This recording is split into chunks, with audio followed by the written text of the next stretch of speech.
Hello, we are team number 6 and our team is going to present the topics that are about pregnancy, addictions, and obesity. Me, Sofia Cruz, I'm going to start with the topic of pregnancy.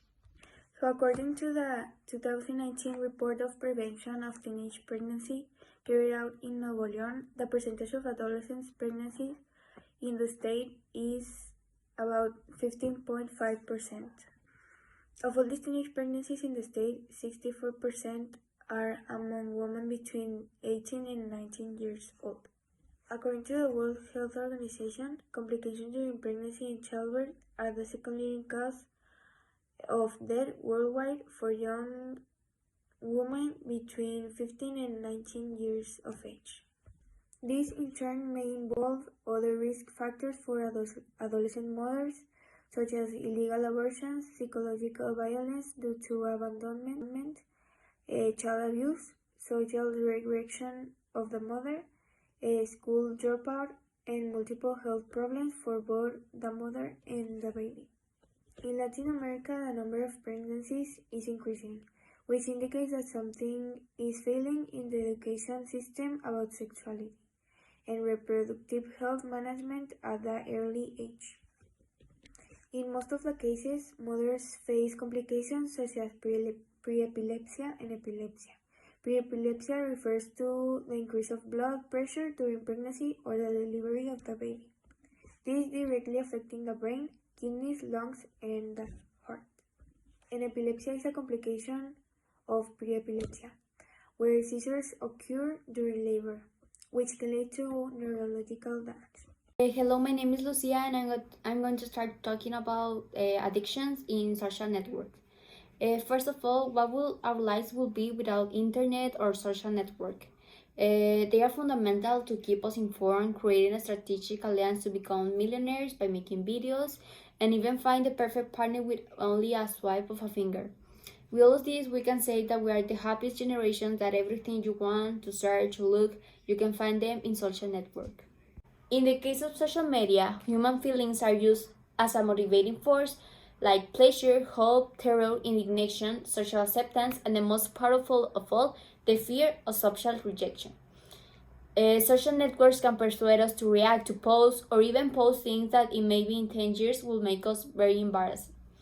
The skill is that using social network is easy as pulling a level. They even come pre-installed in your mobile phone. As for the signal, specialists recommend to turn off your notifications.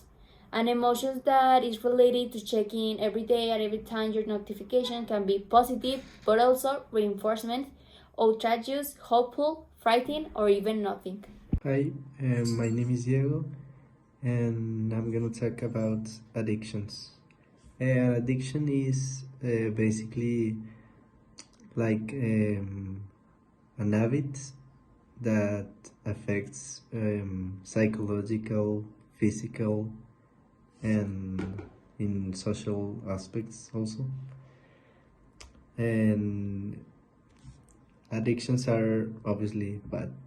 In the past, addictions were treated like a problem of values and were seen like that. Fortunately, nowadays, addictions are considered a problem of the brain, so like a disease. And in this case, we're talking about addictions to drugs and alcohol. The drugs will affect your brain, and obviously that's very bad, so don't consume drugs.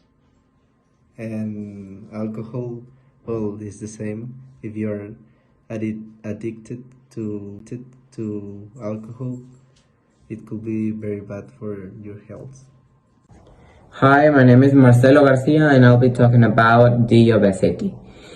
It's easy to identify the obesity problem around us. Mexico is one of the most obese countries in the world, and Winnie Bolognese make an excellent contribution to this honorable record. Almost 16% of the population are obese or overweight, beyond the well-known diseases associated with these conditions such as diabetes, heart diseases, and hypertension, which are, by the way, the leading causes of death in the country, and which we will talk about later. And we will also talk about one of the most incredible discoveries of our organism in recent times. In 2015, biologist Diego Borges demonstrated how a cell in our digestive system is connected directly with a neuron.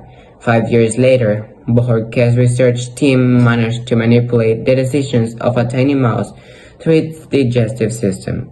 Other studies have shown that 90% of the serotonin, a messenger responsible for regulating our emotions, is produced in the digestive system and not in the brain. This new system that connects the digestive system to the neurological system has been called the enteric nervous system, or ENS, and many neurons inhabit the digestive system. Humans have an equivalent number of specialized nervous system cells as there are in the entire brain of a cat, so much so that the intestines could perform many of their tasks if they were somehow disconnected from the central nervous system. Researcher Charles Zucker of Columbia University proposed an explanation for visceral decisions making based on the second brain. Zucker says there are two sensory inputs to food. One encodes what we like and the other what the gut wants, and not necessarily what is healthiest. These two inputs work together, one with the tongue and the second with the stomach. Zucker attempts to demonstrate this with experiments on mice genetically modified not to taste. The mice are given a choice between water with sugar and water with sweeteners, basically a choice between a diet cola and a regular cola. All these mice prefer the plain sugar water despite not tasting it as a decision of their enteric nervous system. Hi, I am Valeria Torres Valdez, and today I'm gonna explain the topic of fast food and anxiety. Okay, first of all, the fast food is a type of mass-produced food designed for commercial resale with a strong priority placed on the speed of service. It is a commercial term limited to food sold in a restaurant or store with frozen, preheated, or pre-cooked ingredients, and served in packaging for takeaway. Common fast food include hamburgers, hot dogs, french fries, pizza, burritos, and sandwiches. The problem with the fast food is that these ultra-processed delicious that have a lack of micronutrients, vitamins, and minerals. In general, all the fast food lack this. The lack of micronutrients in the diet is apparent in today's society.